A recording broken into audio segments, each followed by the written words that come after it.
Kerri Coombs, the new head of girls football here at Oxford United. Welcome to the club. Just can you explain to people a little bit more about your role and what it is that you're going to be doing here at the club?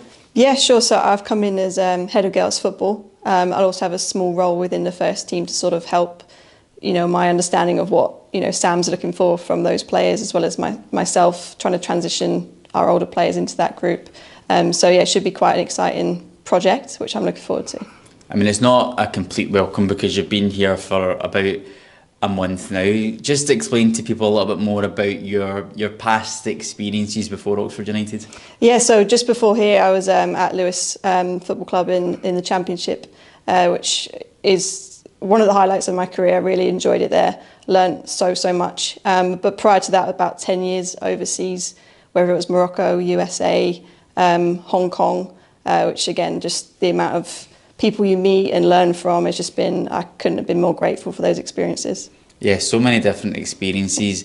I can imagine so many different takes on where the women's game is in each country as well. Like, what have you learned and developed about yourself and about the game of football over those travels? I'd say that it's not always about football. Like, it's about the people and learning from all those different cultures, how they do things, learning to do things with very few resources, trying to do a lot with a little, has probably been the biggest thing. Quite lucky here at Oxford United, got quite a good programme going already, so it's a little bit of a different project that I'm used to. It's not starting from the ground up, it's now just sort of helping towards the direction it already wants to go in. So for yourself then, coming into this job here at Oxford United, as I said, you've been here for about a month now. What was on the entry? What have you been dealing with in that first month? So my first day was trials, and I'd met a few of the staff in my sort of little trips up here prior to getting started, but it was literally like, let's just get going and try to seem organised for the players and the parents, which it seemed to come through. Get to know the staff as we go, who've been great, really welcoming and showed their qualities too. So we finished trials today, and then squads will be finalised, and then we can finally start properly planning for the season coming. So a lot to do in the short term. I imagine there's a lot going on in the planning for the long term as well. Just tell us a little bit more about what you're hoping to achieve and what are the targets for this season. Yeah, so it's definitely in this role behind the scenes has been a bit more strategic and not just thinking week to week, month to month. We want to be thinking 3-5 years ahead, and a big part of that is producing Oxford United players for our first team that want to be there, are part of the culture of the club and can also perform on the pitch. Sam's laid out his targets for the first team, and we want to help complement that. So part of that has been to have a little bit of a restructure with that goal in mind. We've had a really successful development squad over the last couple of years, but there's been some changes to that. Can you maybe just explain what has changed and the reasons behind that?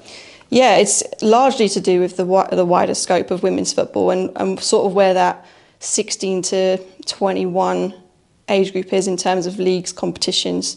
Until you are a PGA, it's very difficult to find the right level of competition. And for me, and I think this is echoed a lot through the staff as well, is that players need to get early exposure of senior football. And while the development squad is an open age team, it wasn't quite hitting our target of getting that exposure, and it also, we feel, wasn't resulting in players moving into the first team to be actual squad players.